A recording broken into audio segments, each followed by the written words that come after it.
ఏంటి అంత షాక్ అవుతూ చూస్తున్నావు? ఏం లేదు. మనకి తెలిసిన టెంపుల్స్ అన్నీ భూమి మీదే ఉంటాయి కదా! కానీ ఈ టెంపుల్ మాత్రం చాలా ఇయర్స్ నుంచి నీటిలో ఉంటుందట. ఏం టెంపుల్ అది?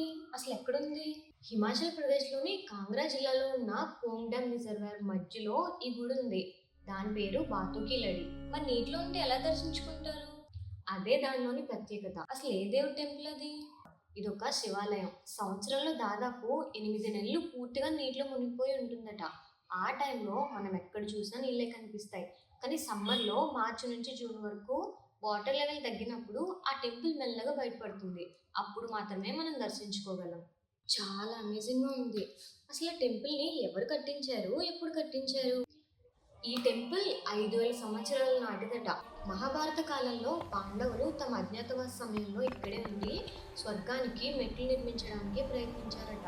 కానీ ఆ పని పూర్తి కాక అసంపూర్ణంగా ఉండిపోయిన మెట్లు ఇప్పటికీ అక్కడే ఉన్నాయట. ఇంకా ఆ గుడి కూడా పాండవులే కట్టారని స్థానికులు నమ్ముతారు. చరిత్రకారులు మాత్రం ఇది 8వ శతాబ్దంలో నిర్మించబడిందని చెబుతారు. ఏదేమైనప్పటికీ ఈ ఆలయం చాలా పురాతనమైనది అనేది మాత్రం నిజం. మరి అంత పాత టెంపుల్ అయినప్పుడు ఇన్ని ఇయర్స్ నుంచి వాటర్‌లో ఉంది కదా! ఈ పాటికి చాలా వరకు పాడైపోయి ఉండుంటుంది కదా! అసలు మిస్టరీ ఇక్కడే ఉంది. ఇన్ని సంవత్సరాల నుంచి నీటిలో ఉన్నా సరే, ఆ టెంపుల్ ఇప్పటికి కూడా చెక్కు చెదరకుండా ఉంది. దానికి రీజన్ ఏంటో చెప్పనా? ఈ గుడిని కట్టడానికి బాటు రాళ్ళనే ఒక స్పెషల్ స్టోన్‌ని వాడారట. ఆ రాళ్ళకి నీటిని తట్టుకునే శక్తి ఉంటుంది. అంతేకాదు నీటి నుంచి బయటకొచ్చినప్పుడు ఆ రాళ్ళపై పువ్వులు, మొక్కలు మొలవడం మరో వింత. అవునా! అంటే ఇప్పుడు ఆ టెంపుల్‌ని విజిట్ చేయాలంటే నెక్స్ట్ సమ్మర్ వరకు వెయిట్ చేయాలా?